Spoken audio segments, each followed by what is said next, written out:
Bismillahirrahmanirrahim. Alhamdulillahirabbil alamin. Wassallallahu wasallam wa barak ala abdihi wa rasulih nabiyina Muhammad wa ala alihi wa ashabihi ajma'in. Amma ba'd.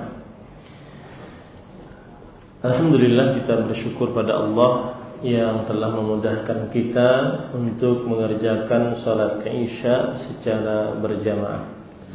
Dan mudah-mudahan pada salat subuh kita juga dimudahkan untuk mengerjakannya secara berjamaah. Ada faedah menarik tentang salat Isya dan subuh secara berjamaah. Salah satu hikmah Allah di dalam penciptaannya bahwa ada manusia yang kuat ibadah, maka dia bisa melaksanakan salat tahajud. Ada manusia yang lemah beribadah, maka dia bisa mendapatkan pahala salat tahajud dengan mengerjakan salat Isya berjamaah dan salat subuh berjamaah. Bahkan Rasulullah SAW bersabda, "Man shalla as-subha fi jama'ah faka'annama shalla al-laila kullah." Barang siapa yang salat subuh berjamaah, seakan-akan dia salat semalaman suntuk. Maka Allah itu Ar-Rahman, Ar-Rahim, Maha Pengasih, Maha Penyayang. Dan kalau kita meresapi rahmatnya Allah pada diri kita, wallahi kita akan menangis terseguk-seguk.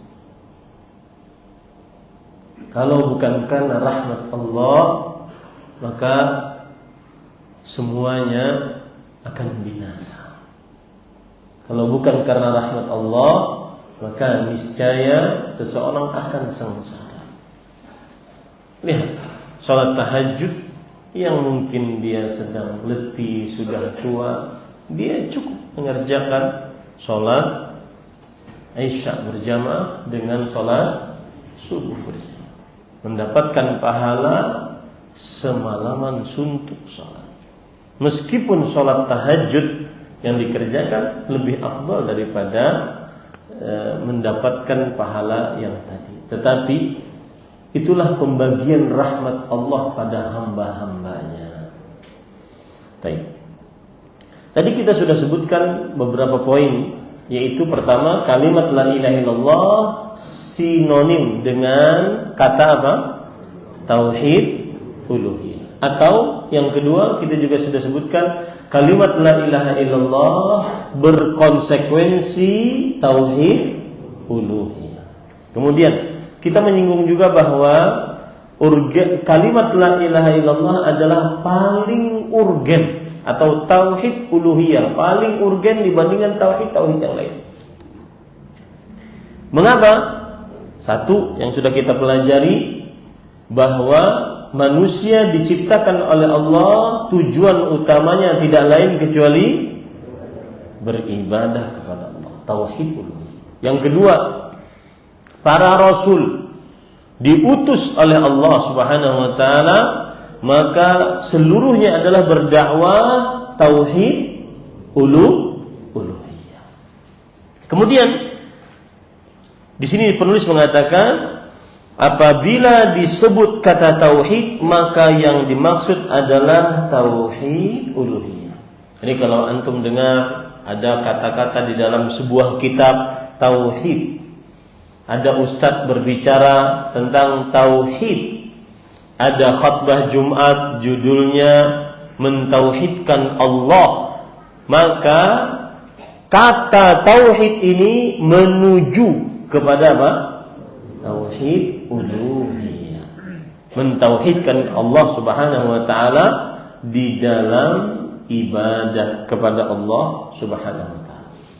Baik. Sebelum kita lanjut, saya ingin menambahkan urgensi atau kedudukan penting yang dimiliki oleh tauhid uluhiyah.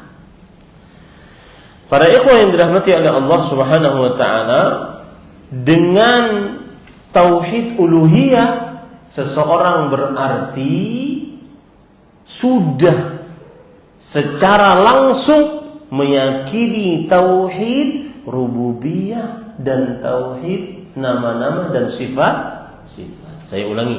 Urgensi tauhid uluhiyah adalah siapa yang bertauhid uluhiyah. Apa artinya? Beribadah hanya kepada Allah semata, berdoa hanya kepada Allah, sholat tadi hanya karena Allah, baca Quran hanya karena Allah, hanya ingin Allah yang dia tuju saat ibadahnya. Menyembelih hanya karena Allah, berpuasa hanya karena mengerjakan perintah Allah. Tidak ada niatan lain kecuali hanya karena Allah. Itulah tauhid uluhiyah.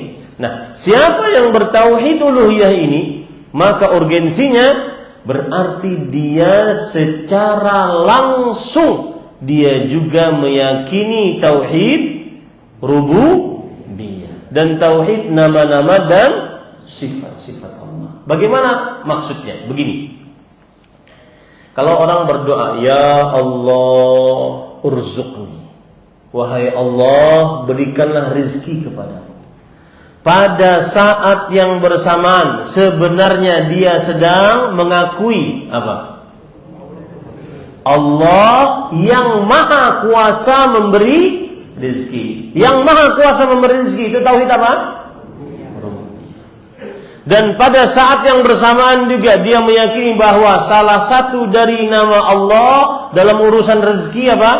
Ar-Razzaq. Ini urgensinya tauhid uluhiyah. Tauhid uluhiyah mencakup mengandung seluruh jenis tauhid. Ya. Orang yang berdoa kepada Allah berarti pada saat yang bersamaan dia meyakini bahwa hanya Allah yang mengabulkan doanya. Pada saat yang bersamaan bahwa Allah As-Sami' maha mendengar doa. Allah Al-Alim maha mengetahui doa. Maka urgensinya tauhid uluhiyah adalah apa tadi? Tauhid uluhiyah mengandung secara langsung mengandung apa?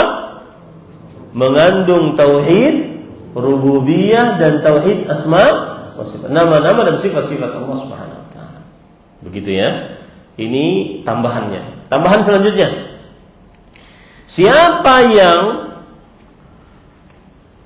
merealisasikan dengan sebenar-benarnya tauhid uluhiyah, dialah yang masuk ke dalam surganya Allah Subhanahu wa taala dan dijauhkan dari api neraka. Berbeda dengan orang yang hanya merealisasikan bahwa Allah Maha Pencipta, Maha Pengatur, Maha Berkuasa, tapi di dalam ibadahnya mensyirikkan Allah, tidak mesti masuk surga. Ya, saya beri contoh. Iblis bertauhid rububiyah enggak? Hah? Iblis mengakui Allah enggak sebagai Tuhan? Mencipta? Iya. Apa dalilnya? Iblis mengatakan ketika tidak mau disuruh sujud kepada Adam, Iblis mengatakan, "Khalaqtani min nar wa khalaqtahu min tin." Engkau ya Allah telah menciptakan aku dari api neraka. Berarti iblis mengakui bahwa Allah Maha Pencipta. Ini tauhid. Dan engkau telah menciptakan Adam dari tanah. Ini bahwasanya iblis mengakui bahwa Allah Maha Pencipta, Maha Pengatur, Maha Berkuasa. Makanya iblis berdoa kepada Allah, Rabbi anzirni ila yaumi yub'atsun. Wahai Rabbku Allah, berikan aku umur sampai hari kiamat, dibangkitkannya manusia. Iblis mengakui enggak? Mengakui tauhid rububiyah. Tapi karena dia tidak bertauhid uluhiyah, akhirnya kekal abadi di dalam neraka jahanam. Nah, inilah urgensinya tauhid uluhiyah. Orang yang bertauhid uluhiyah, maka dia akan masuk ke dalam surga, dijauhkan dari api neraka. Sedangkan yang bertauhid rububiyah belum tentu. Kalau hanya bertauhid rububiyah. Bisa dimaklumi ini para ikhwan dirahmati oleh Allah Subhanahu wa taala. Apa dalilnya para ikhwan yang dirahmati oleh Allah Subhanahu wa taala? Lihat. Rasul sallallahu alaihi wasallam bersabda dalam hadis riwayat Imam Muslim dari Jabir bin Abdullah radhiyallahu anhuma. Nabi Muhammad sallallahu alaihi wasallam bersabda, "Man mata, siapa yang meninggal, la yusyriku billahi syai'an, dakhalal jannah." Ya, perhatikan baik-baik, saya artikan sekarang. Setelah ini saya tanya antum. Siapa yang meninggal dalam keadaan tidak mensyirikkan Allah dengan sesuatu apapun, pasti masuk surga. Pertanyaan saya ulangi dulu hadisnya. Siapa yang meninggal dalam keadaan tidak mensyirikkan Allah dengan sesuatu apapun, pasti masuk surga. Pertanyaan saya, tidak mensyirikkan Allah di sini, yang lebih ditekankan kesyirikan di dalam uluhiyah atau kesyirikan dalam rububiyah? Disitulah letak pentingnya syirik apa? Tauhid uluhiyah. Ya, ini para ikhwan yang dirahmati oleh Allah Subhanahu wa taala. Barang siapa yang mati dalam keadaan tidak mensyirikkan Allah dengan sesuatu apapun, maka dia masuk ke dalam surga.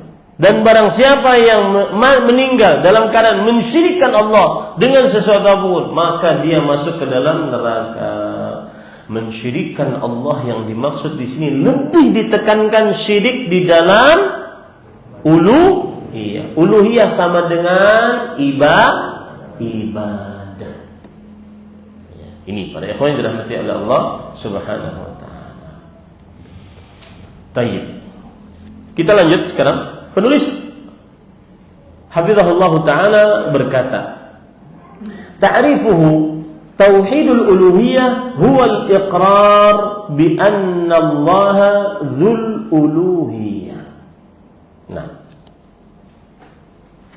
definisi tauhid uluhiyah adalah mengikrarkan atau menetapkan bahwa Allah adalah Tuhan yang berhak diibadahi oleh semua makhluknya, dan juga memurnikan ibadah kepadanya tanpa menyekutukannya dengan sekutu pun. Baik. Para ikhwan yang dirahmati oleh Allah, di sini disebutkan iqrar, menetapkan. Ya. Menetapkan di dalam qalbu. Ini urusan qalbu berarti. Ya, bahwa Allah adalah Tuhan yang hak diibadahi oleh seluruh makhluknya. Uluhiyah sama dengan ubudiyah.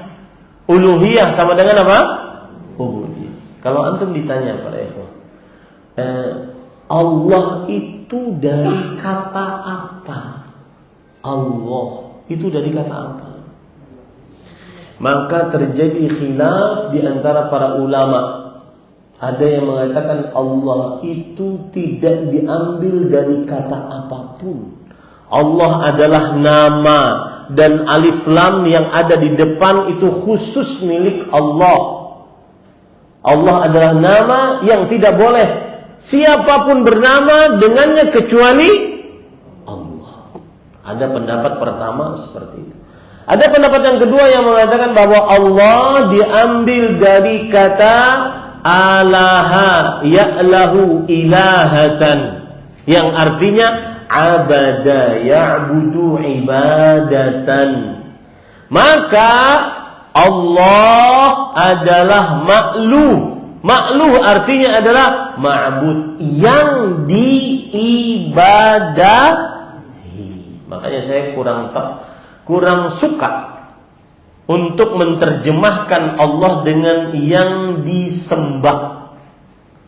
Karena sembahan atau sesembahan lebih baik disebut dengan ma'bud, yang diibadahi. Jadi Allah, kalau dia diambil dari kata Arab alaha ya'lahu ilahatan, yang artinya abada ya'budu ibadatan, maka arti Allah adalah al-ma'bud, zat yang diibadahi. Allah al-ma'bud, zat yang diibadahi. Nah, di sini Definisi tauhid uluhiyah adalah menetapkan bahwa Allah adalah Tuhan yang hak diibadahi, yaitu ilah. Nama lain dari Allah adalah apa? Ilah. Ilah siapa? Yang diibadahi.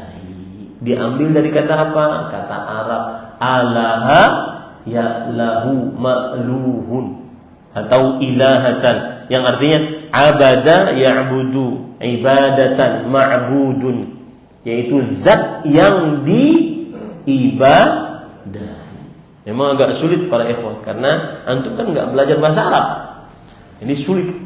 Tetapi saya berusaha untuk mendekatkan saja bahwa Allah itu, ada pendapat ulama mengatakan bahwa dia tidak diambil apa-apa. Dari kata apa-apa tidak ada. Pokoknya Allah ya Allah. Nama bahasa Arabnya ismun jamid, kata baku. Tidak ada diambil apa-apa. Allah adalah nama yang tidak boleh bernama dengannya kecuali Allah itu sendiri. Taib. Ada yang mengatakan Allah diambil dari kata bahasa Arab. Apa katanya tadi? Alaha ya lahu ilahatan, yang artinya abada ya'budu ibadatan. Maka Allah adalah al-ma'luh. Al-ma'luh artinya adalah al-ma'bud. Bahasa Indonesianya apa? Zat yang diibadahi. Jadi kalau antum ditanya oleh orang kafir musyrik, Allah itu apa sih? Apa jawaban antum sekarang? Zat yang diibadahi. Kalau ingin lebih keren lagi pakai bahasa Arab, al-ma'bud. Al-ma'bud. Paham sekarang? Ya. Kalau ditanya Allah itu apa sih? Maka jawabannya mudah, al-ma'bud. Apa artinya al-ma'bud? Zat yang diibadahi. Makanya di sini sebutkan menetapkan bahwa Allah adalah al-ma'bud yang memiliki ibadah. Ya, seluruh macam ibadah dimiliki oleh Allah Subhanahu wa taala semata. Meniatkan seluruh ibadah hanya untuk Allah, tiada sekutu bagi Allah. Itulah pengertian tauhid apa? Uluhiyah. Baik. Lanjut.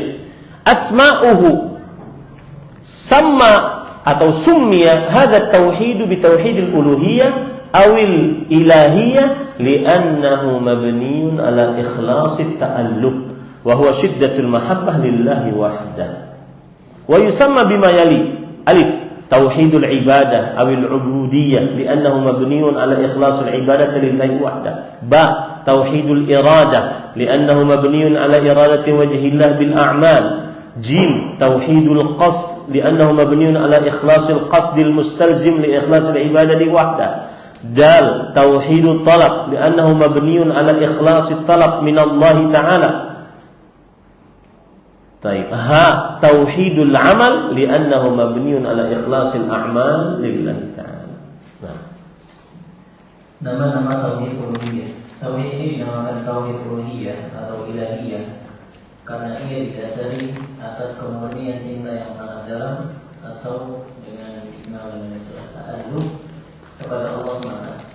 Tauhid uluhiyah ini dinamakan juga dengan beberapa nama. Yang pertama yaitu tauhid ibadah atau ubudiyah karena ia didasari kemurnian ibadah kepada Allah SWT. Kemudian tauhid iradah atau keinginan karena ia didasari keinginan mendapat ridha Allah dalam segala amalan. Kemudian tauhid qasd atau maksud karena ia didasari keikhlasan niat atau maksud yang menyebabkan ikhlasnya ibadah untuk Allah semata. Kemudian tauhid talab atau permohonan karena ia didasari permintaan kepada Allah semata. Kemudian tauhid amal karena ia didasari keikhlasan amal untuk Allah semata. Ustaz, haruskah menghafal ini? Umur 50 tahun sudah susah menghafal. Jawabannya enggak. Yang paling utama actionnya.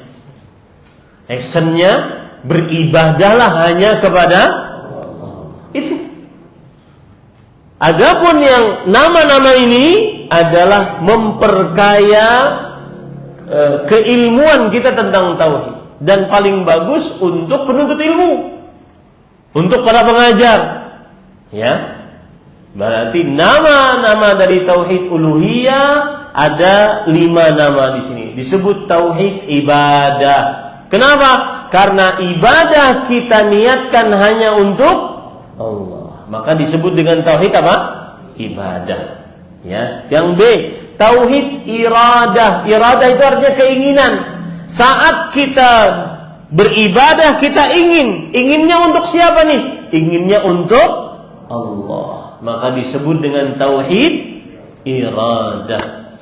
Kalau ada orang beribadah sholat berjamaah subuh, iradahnya, inginnya dapat undian mobil, tauhid nggak? Hah? Tidak. Itu namanya tauhid iradah. Inginnya adalah Allah Subhanahu wa taala, ridha Allah Subhanahu wa taala. Itu namanya tauhid iradah. C, tauhidul qasd. Qasd itu kalau bahasa Indonesianya maksud. Apa maksud Anda berhaji? Ingin dapat haji mabrur. Mabrur apa maksudnya? Yaitu diampuni dosa oleh siapa? Allah. Itu qasd. Maksud. Apa maksud Anda menyembelih? Ingin dapat pahala dari Allah, ridha dari Allah, surga dari Allah, ketakwaan dari Allah. Maka pada saat itu disebutlah tauhidul qasd. Disebut tauhid apa? Al-qasd. Tauhid maksud. Maksud beribadah adalah ingin dapat pahala dari Allah. Makanya kalau kita menyembelih kita sebutkan apa? Bismillahi Allahu Akbar. Hadza minni walaka. Ya Allah, ini dariku untukmu. Laka. Untukmu. Mu kembali kepada siapa? Allah. Itu namanya qasd, maksud. Seperti orang berumrah, berhaji. Ketika dia berihram yang pertama kali dia ucapkan apa? Labbaika Allahumma umratan. Ya Allah, aku berumrah untuk memenuhi panggilan Engkau. Itu maksud dari umrahnya adalah memenuhi panggilan Engkau. Maksud. Makanya disebut dengan tauhidul qasd. Yang D, tauhidul talab. Artinya apa? Kenapa disebut tauhidul ibadah, disebut tauhidul talab? Karena ketika kita beribadah, kita talab, memohon. Talab itu artinya memohon. Memohon apa? Memohon ridha Allah, pahala dari Allah semata. Maka disebut dengan tauhidul talab.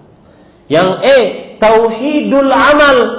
Kenapa disebut tauhidul amal? Karena ibadah sama dengan amal. Amal ibadah lisan, seperti baca Quran, berdoa, berzikir, amar ma'ruf nahi munkar, nasihat. Amal ibadah qalbu, tawakal, bersyukur, bersabar, apalagi minta tolong, minta perlindungan, minta keselamatan, dan seterusnya. Amalan-amalan qalbu, ya. Kemudian amalan lahiriah seperti sholat, puasa, zakat, amalan lahiriah. Maka disebutlah tauhidul uluhiyah dengan tauhid amal. Artinya amal ibadah yang kita kerjakan, kita tauhidkan, kita tujukan hanya untuk satu, yaitu siapa? Allah Subhanahu wa taala. Nah, baru tahu sekarang Ustaz, namanya banyak. Makanya yang tidak percaya tauhid itu dibagi menjadi 3, jangan terlalu keras, biarin aja. Enggak usah harus percaya tauhid dibagi 3. Yang penting ente jangan berdoa kepada orang di kubur, itu aja dah. Paham enggak? Ya, enggak usah terlalu percaya, enggak usah terlalu harus percaya 3 tauhid. Enggak, 3 tauhid itu dibuat oleh para ulama agar kaum muslimin paham dengan sebenar-benarnya tentang siapa? Allah. Tujuannya adalah beribadah hanya kepada. Nah, cukup kiranya, alhamdulillah selesai tentang tauhid uluhiyah. Insyaallah pada bulan yang akan datang, tadi Bapak bilang, Ustaz cuma sebulan ke sini. Iya. Cuma sebulan. 1 bulan sekali maksudnya. Karena di pesantren harus diurus ya. Makanya susah poligami kita.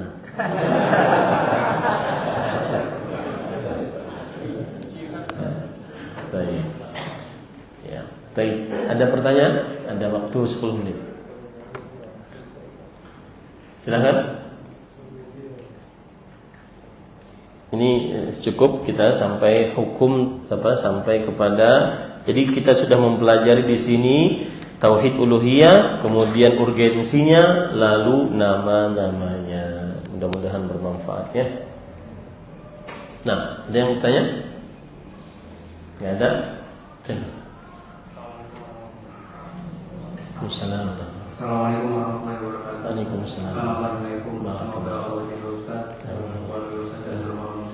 Antum kata. Jadi bertanya Ustaz terkait dalil tentang iblis tidak melakukan tauhid uluhiyah. Itu di mana Ustaz? Biar lebih jelas itu Ustaz. Iblis tidak melakukan tauhid uluhiyah. Iblis tidak mau sujud kepada Adam. Ketika Allah Subhanahu wa taala berfirman kepada iblis, "Ma mana'aka an tasjuda lima khalaqtu biyadayya." Wahai iblis, apa yang menahanmu? Kamu tidak mau sujud terhadap makhluk yang aku ciptakan dengan kedua tanganku. Nah, pada saat itu dia tidak melakukan tauhid uluhiyah. Tetapi pada saat yang bersamaan dia berdoa kepada Allah Subhanahu wa taala. Ya.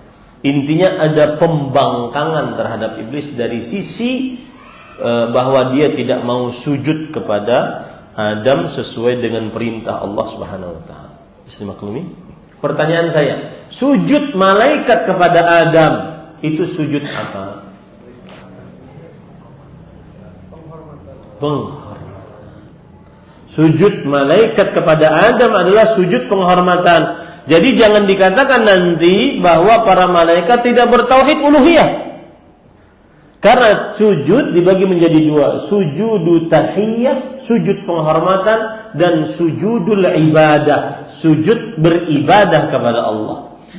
Di ajaran Nabi Muhammad SAW, baik sujud tahiyyah yaitu penghormatan atau sujud ibadah, maka dua-duanya tidak boleh diberikan kecuali hanya kepada siapa? Allah. Sering sekali seorang anak ingin memuliakan ibundanya atau bapaknya, lalu dia mencium kaki bapaknya atau ibunya. Boleh atau tidak? Jawabannya boleh. Karena termasuk daripada penghormatan kepada orang tua. Tetapi jangan seperti orang yang sedang sujud. Ya, boleh saja, tidak mengapa. Sebagaimana beberapa para ulama mengatakan itu termasuk bukti cinta dan bakti kepada kedua orang tua. Tetapi jangan dalam bentuk apa? Dalam bentuk sujud. Kenapa? Karena baik sujud ibadah atau sujud tahiyyah, penghormatan, di dalam syariat Nabi Muhammad SAW diharamkan kecuali hanya untuk Allah Subhanahu wa taala. Pernah suatu ketika Mu'adz bin Jabal radhiyallahu anhu datang dari negeri Syam, kemudian melihat, atau Hudzaifah bin Yaman, saya lupa antara dua itu.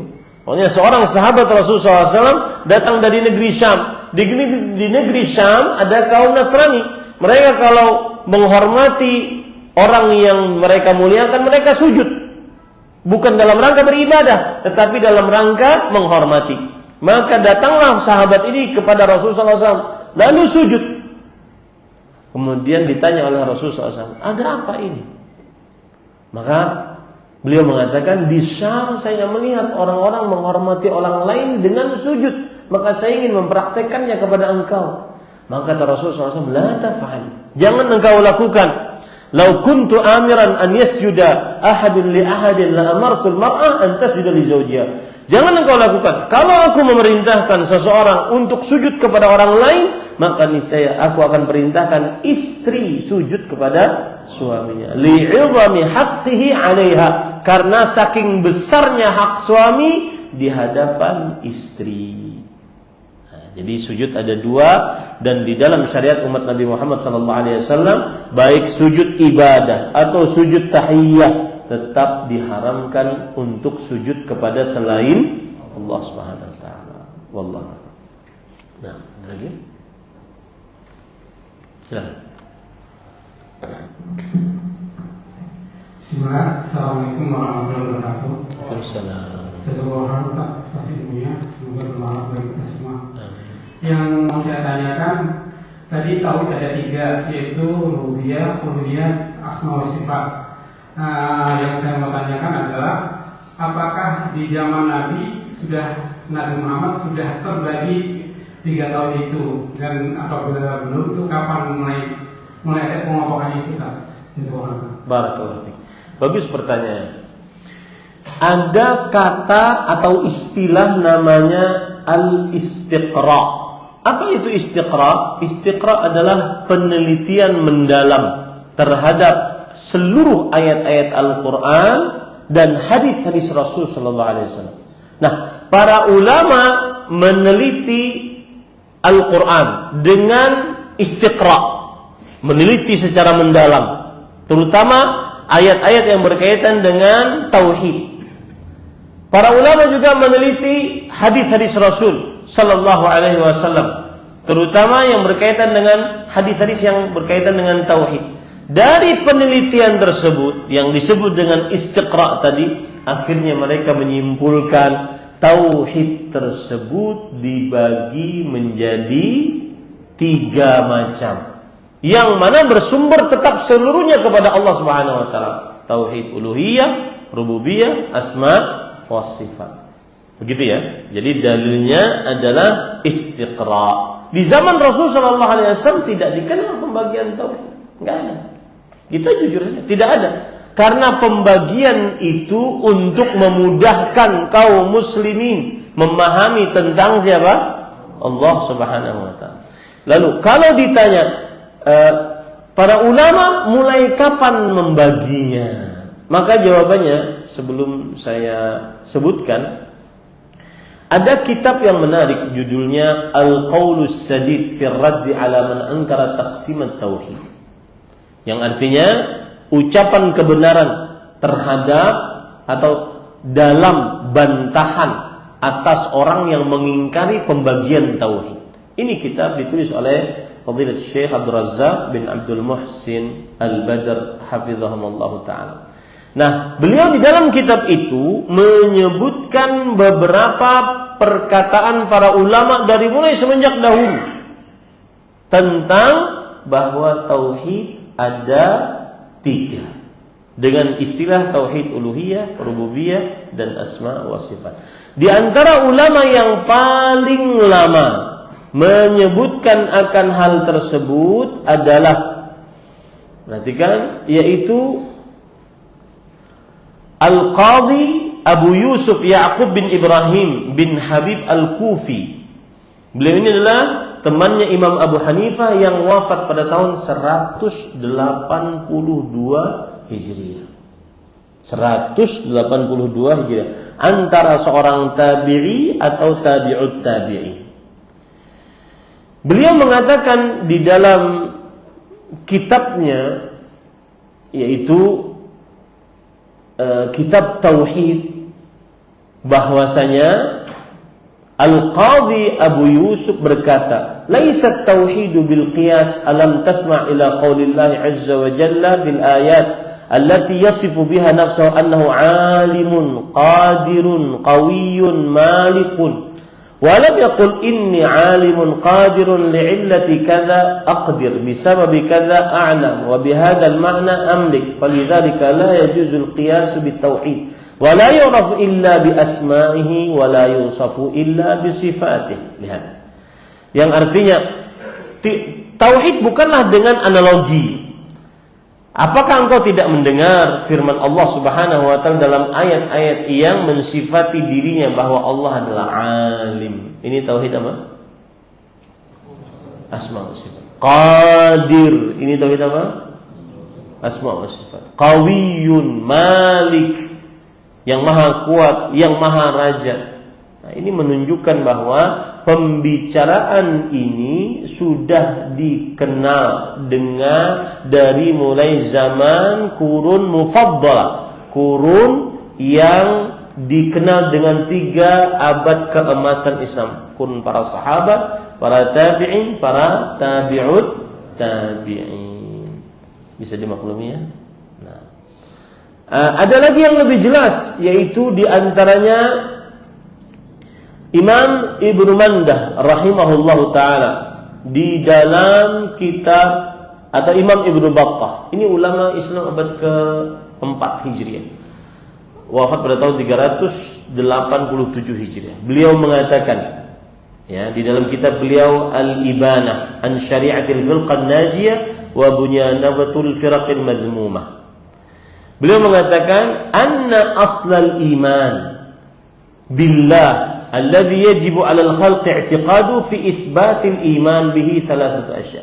Pokok keimanan kepada Allah yang wajib seorang hamba meyakini ada 3. Yang pertama, an ya'taqidal 'abdu rabbaniyatahu. Seorang hamba meyakini rububiyah Allah. Pertama. Yang kedua, an ya'taqida wahdaniyatahu. Seorang hamba meyakini keesaannya dalam ibadah. Yang ketiga, an ya'taqida mausufan bis sifat. Seorang hamba meyakini bahwa Allah memiliki sifat-sifat. Jadi ini perkataan dari ulama semenjak dahulu, bukan ciptaan orang-orang Wahabi, ya, atau ciptaan Syekhul Islam yang hidup pada abad ke-8 Hijriah, bukan. Orang-orang yang dituduh Wahabi yang mungkin dikepalai atau dipelopori dakwanya oleh Syekh Muhammad bin Abdul Wahab, yang mana beliau adalah wafat pada tahun 1200-an. Kita sekarang 1400-an, anggap 1500-an, 300 atau 250-an tahun saja. Bukan, tetapi dulu ada dimulai semenjak dahulu. Dan sebagaimana yang sudah katakan, dibagi atau tidak dibagi, yang paling utama adalah jangan melakukan kesyirikan. Beribadahlah hanya kepada Allah semata, tiada sekutu bagi Allah Subhanahu wa taala. Bahkan di dalam surat Al-Fatihah yang kita baca setiap kali sholat, minimal 17 kali kita baca, itu ada 3 tauhid ini. Bismillahirrahmanirrahim. Ada tauhid apa di situ? Asma wa sifat. Allah Ar-Rahman Ar-Rahim. Alhamdulillahi Rabbil Alamin. Ada tauhid apa situ? Rububiyyah. Rabbul Alamin. Ar-Rahmanir Rahim. Ada tauhid apa di situ? Asma wa sifat. Maliki Yaumiddin. Ada tauhid apa di situ?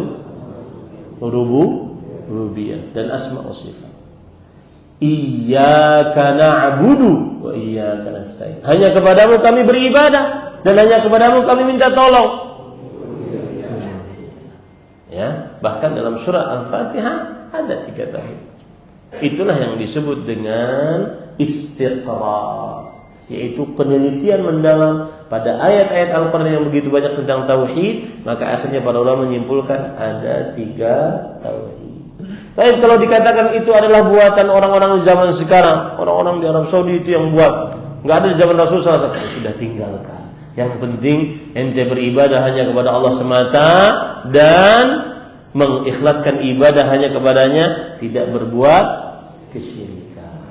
Karena tujuannya bukan meyakini 3 tauhid, tapi tujuannya praktek action dari tauhid tersebut. Ya, wallahu a'lam. Karena ada sebagian orang, Pak, yang tidak paham pembagian tauhid tersebut, akhirnya menyimpang dengan penyimpangan yang begitu besar. Saya beri contoh. Kami dulu ketika masih di gerakan tasawuf, maka diajarkan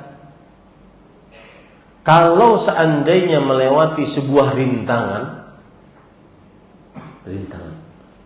di lautan, melewati sungai pakai kapal, melewati lautan pakai kapal, maka jika seseorang langsung berdoa, ya Allah, tenggelam.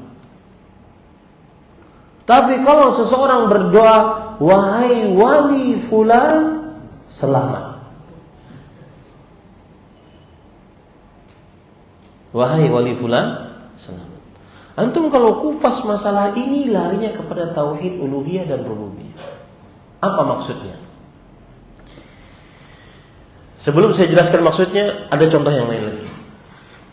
Ada orang mengatakan, wahai wali fulan, selamatkanlah saya, berikanlah saya anak. Menurut yang berdoa ini tidak syirik.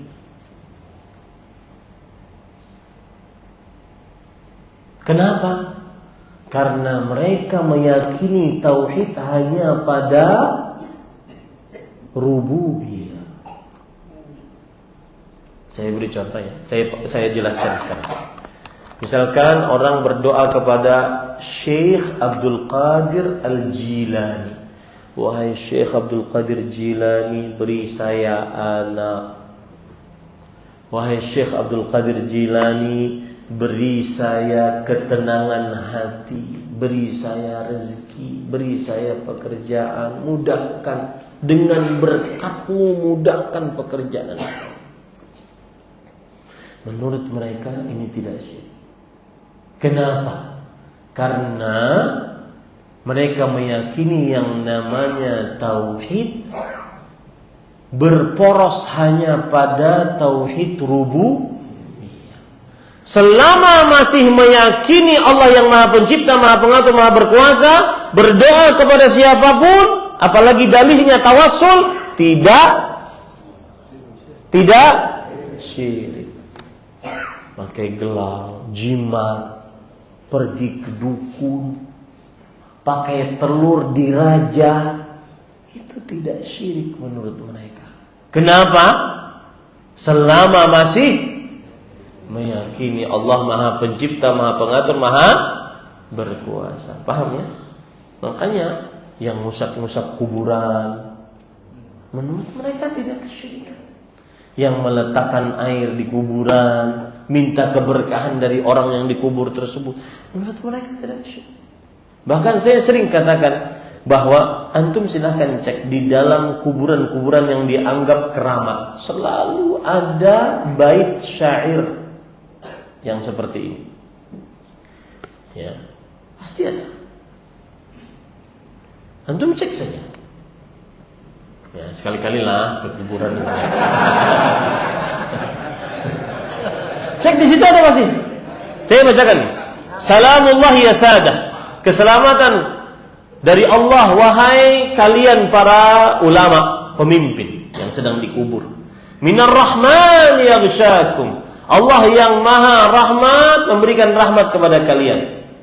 Ibadallah, wahai hamba-hamba Allah yang sedang dikubur sini, ji'nakum, kami datang kepada kalian. Mantap nih, sudah bagus nih, nggak ada penyimpangan sudah ya. Tapi setelahnya qasadnakum, tadi kita mengatakan tauhidul qasd, kami bermaksud kepada kalian. Talabnakum, kami memohon kepada kalian. Tu'inuna, tolonglah kami. Tughithuna, berikanlah kami ghauth, pertolongan dalam keadaan yang sempit. Bihimmatikum wa jadwaakum, dengan kekuatan kalian. Menurut mereka enggak syirik. Kenapa? Karena tauhid menurut mereka adalah tidak ada pencipta selain Allah. Sedangkan yang kita pelajari tadi, tauhid adalah apa? Setiap kata tauhid maka maksudnya ini, gitu kan? Tadi bahwa tauhid uluhiyah. Mereka mengatakan ini nggak syirik. Yang penting masih kita mengimani bahwa Allah Maha Pencipta, Pengatur, Berkuasa. Nggak syirik ini.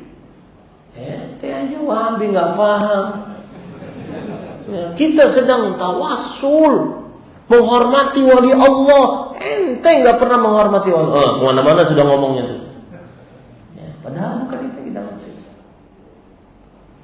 Ya, ibadah hanya untuk Allah Subhanahu Wa Taala. Nah, lalu contoh yang saya sebutkan tadi. Kalau ada orang di tengah lautan, jika dia minta sama Allah, maka dia akan tenggelam. Jika dia minta kepada wali-wali Allah, dia akan selamat. Itu cerita yang didongeng-dongengkan, disebutkan di tengah-tengah kajian mereka, disebutkan. Maka bukan jawabannya. Kenapa bisa begitu? Jadi begini. Kita ini banyak dosa. Kalau minta langsung kepada Allah tidak dikabulkan, makanya maka kita memerlukan perantara. Perantaranya siapa? Orang soleh. Orang soleh maka memberikan rekomendasi kepada Allah, kabul doanya. Makanya selamat. Begitu bro. Begitu cara berpikirnya. Paham kan? Makanya selamat. Maka kemudian kita katakan, lu kan gak boleh jadi perantara. Maka jawaban yang pertama tadi, nggak apa-apa. Kenapa? Karena yang penting kita masih meyakini apa? Allah Maha Pencipta, Maha Pengatur, Maha Berkuasa. Hati-hati antum kena syubhatnya ya. Syubhat itu. Maka jawaban atas syubhat tersebut tidak demikian wahai saudaraku. Yang namanya doa adalah apa? Ibadah. Dan ibadah hanya boleh diberikan kepada siapa? Allah. Dan Allah melarang untuk berdoa kepada selain Allah. Apa dalilnya? Wa annal masajida lillah fala tad'u ma'allahi ahada. Masjid-masjid ini milik Allah, maka janganlah kalian berdoa kepada Allah bersamaan kalian berdoa kepada selain Allah. Ada dua nanti Tuhannya. Kata mereka yang begini nggak apa-apa, karena mereka tidak paham pembagian apa tadi. Nah, disitulah pentingnya pembagian apa? Tauhid. Makanya kita katakan nggak usah percaya pembagian tauhid. Yang penting ente jangan minta sama orang yang sudah mati. Selesai. Paham ya? Begitu. Ya, cukup sudah. Waktunya malam dah. Subhanakallah bihamdik asyhadu an la ilaha illa anta astaghfiruka. Oh ya, silakan. Oh ya. Silakan ibu-ibu, ada mic di sana? Atau ada? Silakan Bu. Bismillah. Ustaz Afwan izin bertanya. Ya. Salah satu adat istiadat yang tersebar adalah sungkem kepada orang tua, baik saat hari raya atau pernikahan. Pertanyaannya, apakah perkara itu diperbolehkan dan termasuk sujud, bagian dari sujud? Ya. Jazakallahu khairan. Bismillah, alhamdulillah. Sungkem biasanya ada semacam menunduk ya kepada orang yang dituakan, baik itu orang tua, kandung ataupun orang wali-walinya. Maka begini, asal hukum adat adalah mubah. Adat kebiasaan apa? Mubah. Saya beri contoh, misalkan melebar sedikit. Contoh Ustadz, biaya walimah itu atas siapa? Atas keluarga laki atau keluarga perempuan atau patungan. Maka ini dikembalikan kepada apa? Adat. Ya, adat. Nah, asal hukum adat adalah boleh. Termasuk di dalamnya proses-proses yang ada di dalam akad pernikahan. Termasuk di dalamnya perkara sungkeman. Ya.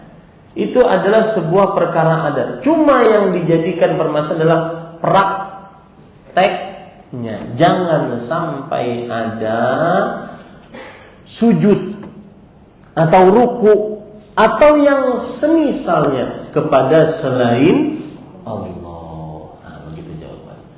Paham ya? Kenapa? Karena tidak berhak kita sujud, kita ruku kecuali hanya kepada Allah. Rasulullah SAW bersabda, wa ammar ruku'u fa'azzimu fihi rabb. Adapun saat ruku, agungkanlah di dalamnya Rabb. Artinya ruku itu adalah jenis peribadatan. Maka jangan sampai seseorang ruku. Silakan sungkem tanpa harus ruku dan tanpa harus sujud. Silakan sungkem. Saya pernah kejadian menarik ini, dan ini adalah bukti bahwa ulama-ulama sampai sekarang masih memperhatikan umatnya agar senantiasa menjaga tauhid. Suatu ketika ada Fadilat Syekh Abdul Malik Ramadhani, seorang syekh dari negeri Algeria dan sudah lama tinggal di kota Madinah. Dan beliau muridnya Syekh Abdul Muhsin, ahli hadis di kota Madinah. Lalu kita undang ke Banjarmasin untuk mengadakan kajian intensif untuk para ustadz dan juga tabligh akbar untuk masyarakat umum. Suatu saat ada bapak saya datang, kemudian ada syekh. Karena bapak datang, maka saya cium tangannya. Dulu saya menciumnya begini, ya. Saya letakkan tangan bapak di dahi. Padahal saya tidak menunduk. Saya angkat tangan bapak, saya letakkan di dahi. Saya tidak menunduk. Kemudian sudah selesai acara, pulang beliau ke Madinah. Lama, baru setelah itu beliau voice note kepada saya, WhatsApp. Ahmad, kata beliau, saya ingin mengingatkan engkau. Saya tahu engkau anak berbakti, tapi kita tidak diperbolehkan sujud kecuali hanya untuk Allah. Jika engkau ingin mencium tangan bapakmu, maka ciumlah, jangan diletakkan di dahi. Coba bayangkan segitu saja, benar-benar menjaga tauhid. Dan itu beliau lakukan dengan lembut sekali. Kenapa saya katakan lembut? Karena tidak langsung saat itu, bahkan 2 pekan setelahnya, untuk menjaga perasaan saya, kemudian untuk juga tidak langsung di hadapan. Nah, ini juga modal bagi kita kalau berdakwah kepada orang tua tentang tauhid, mengajak kepada tauhid, menjauhi syirik, jangan keras-kerasan dengan orang tua. Sini Pak, duduk Pak sini. Allah berfirman, ya, lembut, harus lembut dengan orang tua. Ya. Maka sebagian anak kadang-kadang kalau salaman dengan ustadz, kadang-kadang sini, ya. Yang benar cium. Dan itu benar, para ulama salaf, di antaranya Abdullah bin Abbas mencium gurunya, tangan gurunya diperbolehkan, asalkan dijauhi meruku ataupun mensujud kepada selain Allah Subhanahu wa taala. Itu jawabannya, Bu. Wallahu a'lam. Ada lagi, Bu? Silakan. Waalaikumsalam. Barakallahu fiik. Berkaitan dengan tauhid Ustaz, ini dengan jimat gitu ya Ustaz. Jadi saya mengingatkan keluarga gitu bahwa di rumah itu ada jimat, dan saya sampaikan tadi seperti Ustaz, memang pemahamannya di kampung itu rububiyah gitu. Ya. Memang ini jimat, tapi kan Allah yang memberikan gitu. Karena yang lain tuh kemalingan, di sini nggak kemalingan gitu. Nah, tadi ya harus lembut gitu ya Ustaz. Nah, ini mau langsung saya cabut gitu kan. Nanti saya juga khawatir kalau saya cabut kejadian Anda mati, saya salah. Enggak dicabut terus-terusan syirik. Nah ini umpamanya saya kembali lagi gitu ke sana itu bagaimana panas itu saya cabut, saya robek-robek, dan apakah ada mudorot? Ya saya yakin yang bisa memberikan mudorot itu hanya Allah gitu. Nah, saya juga tahu ini mengenai sihir kan itu khawatirnya itu bagaimana Ustaz? Bagus pertanyaannya. Ini pertanyaan ada beberapa sisi ya. Sisi yang pertama adalah berkaitan dengan mendakwahi orang tua. Apa yang ditanyakan tadi yang paling penting bagi sang anak adalah orang tua terlepas dulu dari kesyirikan. Barangnya masih di situ, yang penting keyakinan orang tua sudah tidak mau meyakininya. Itu paling utama. Ya, sebagian anak kadang-kadang cabut nggak? Kalau nggak kita berantem nih. Jangan ya sih. Ya. Tetapi yang paling utama adalah orang tua di dalam kalbunya meyakini itu tidak ada nilai apa-apa. Ya. Yang mengatur, mencipta, berkuasa hanya Allah. Oleh karena itu saya beribadah hanya kepada Allah, minta tolong hanya kepada Allah. Itu dulu tugas kita. Nah, agar mudah orang tua memahami apa yang kita maksud, ajarkanlah ini 2 kalimat syahadat.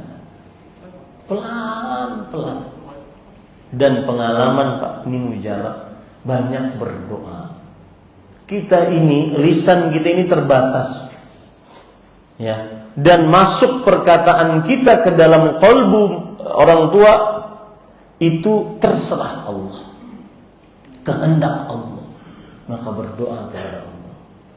Lihat Nabi Musa alaihissalam ketika mau berdakwah kepada Fir'aun, Rabbi shrah li sadri wa yassir li amri wahlul 'uqdatan min lisani yafqahu qawli. Ya. Nah, ini satu. Yang kedua, saya melihat jangan sampai terjadi perdebatan. Jangan. Kita memang, aduh nih kalau meninggal di atas ini, meninggal di atas kesyirikan nih, saya nggak bisa mendoakan. Jangan. Kita berdoa kepada Allah dan dakwahi sesuai dengan kemampuan. Nasib kita dan bapak kita sudah ditetapkan oleh Allah Subhanahu wa taala. Sebagian anak kadang-kadang karena ingin, dia punya niat baik nih, ingin agar orang tuanya lepas dari kesyirikan, maka dia dakwahi dengan kencang, mengangkat suara, ini susah diterima. Ya. Dan walaupun kamu benar sebagai anak, tapi mengangkat suara di hadapan orang tua adalah kedurhakaan. Maka jangan pernah angkat suara di hadapan orang tua. Faqula lahu qawlan layyinan. Wa qur rabbirhamhuma kama rabbayani. Dan ucapkanlah, wahai Rabb kami, rahmatilah mereka berdua sebagaimana mereka menyayangiku saat masih kecil. Jangan pernah mengangkat suara. Wallahi, jika ingin sukses, jangan pernah mengangkat suara di hadapan orang tua. Meneteskan air mata, orang tua meneteskan air matanya gara-gara kesal dengan kita, itu kunci kesengsaraan dunia akhirat. Jangan pernah. Walaupun kita ingin mendakwahi mereka, karena nasibnya sudah ditentukan oleh Allah Subhanahu wa taala. Nah, baik. Kemudian yang ketiga, apakah langsung dicabut? Jadi yang pertama tadi yang penting hatinya diajari yang benar dulu. Ya, yang kedua, berdakwahnya dengan dakwah yang lembut. Jangan sampai bertengkar mengangkat suara. Pengalaman Pak pribadi, kadang kalau ingin menasihati orang tua, saya lama ngobrol dengan orang tua, berjam-jam kadang ngobrol dengan orang tua, tapi nggak pernah nyinggung. Kapan nyinggungnya? Pas mau masuk mobil. Kalau bahasa Banjarnya, kalau usah gini percaya itu, masuk mau saya mobil. Hanya beberapa detik saja. Agar tidak masuk ke dalam debat dan pertengkaran. Maksudnya kalau bahasa Indonesianya, nggak usah lah percaya itu. Sudah gitu aja. Nggak usah pakai dalil, Pak, duduk sini Pak. Allah berfirman ya Pak. Yang paling utama kan orang tua kita tidak percaya lagi akan hal itu. Dan pengalaman, kalau memajang jimat masih mending. Ini yang saya katakan tadi, yaitu wahdatul wujud, sampai mengatakan ini yang minum bukan orang tua, ini Allah yang minum.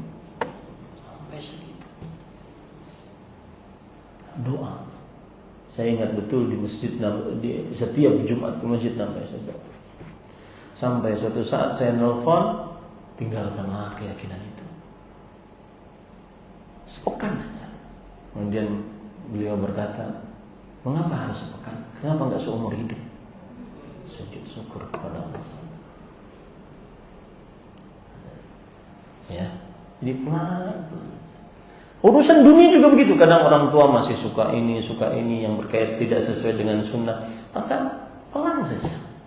Jangan sampai angkat suara. Nah, yang ketiga, pada ikhwan yang dirahmati oleh Allah Subhanahu wa taala, apakah harus dicabut? Maka dicabut saat sudah benar-benar paham. Ya. Dan tadi ada menarik, jangan-jangan nanti ketika dicabut ada malingnya. Ini berarti masih ada rasa takut rahasia yang tersimpan. Ini nggak boleh. Sebagai ahli tauhid nggak boleh. Ya. Kalau seandainya pun setelah dicabut ada malingnya, maka berarti itu adalah takdir Allah 50.000 tahun sebelum penciptaan langit dan bumi. Ya. Maka takut nyabut nanti ada malingnya. Itu bermasalah tuh tauhidnya. Hati-hati tuh.